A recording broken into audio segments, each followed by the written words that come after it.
Sipas të dhënave më të fundit të Instat për prodhimin e brendshëm bruto real për vitin 2023, aktiviteti ekonomik në Shqipëri vjen të përqendrohet fort në rajonin qendror të vendit, ndërsa Verëlindja mbetet zona më e pazhvilluar. Qarku i Kukësit rezulton me ndikim më të ulët në rritjen ekonomike të vendit, me më pak se 0,1 pikë përqindje, duke kontribuar vetëm me 2,5% të totalit të prodhimit të brendshëm bruto kombëtare. Diferencat rajonale thellohen edhe më shumë ku analizohet prodhimi i brendshëm bruto për frymë. Kuksi renditet i fundit me vetëm 549.000 lekë për frymë, ose rreth 44% nën mesataren kombëtare.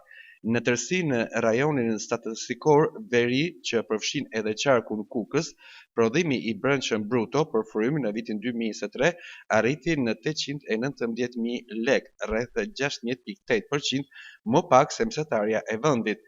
Në këtë rajon bujqësia vazhdon të përbëjë një të katërtën e ekonomisë me varësi të lartë nga aktivitetet tradicionale, prodhimi familjar dhe një pjesëmarrje të kufizuar të industrisë dhe shërbimeve moderne. Megjithse vitet e fundit janë bërë përpjekje për të nxitur turizmin malor, investimet në infrastrukturë, energji dhe shërbime kanë mbetur të fragmentuara. Shumë bizneset e vogla po përballen me mungesë fuqie punëtore, teksa emigracioni i brendshëm dhe ai i jashtë vendit vazhdon të zbrazë fshatrat dhe qytetet e qarkut. Në shumë zona, ekonomia lokale është mbështetur në remitancat e familjarëve që jetojnë jashtë, duke kthyer emigracionin në burim jetese më shumë se sa zhvillimi ekonomik në vetvete.